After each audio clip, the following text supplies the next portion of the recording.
Hi everyone, let me see unboxing video of caddy.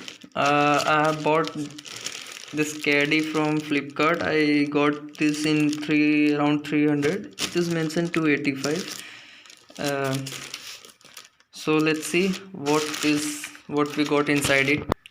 So this is how it looks like. We got some manuals. Let me first open it, then I will show how it looks like. This is how it looks like, the caddy one. We are getting some screws with it, a screwdriver for fitting this one. It is mentioned here something like it. This is the installing instruction given here. So how to place SSD with this and how to tighten the screws with it. This is mentioned here 9.5 mm SSD. This is for external HDD.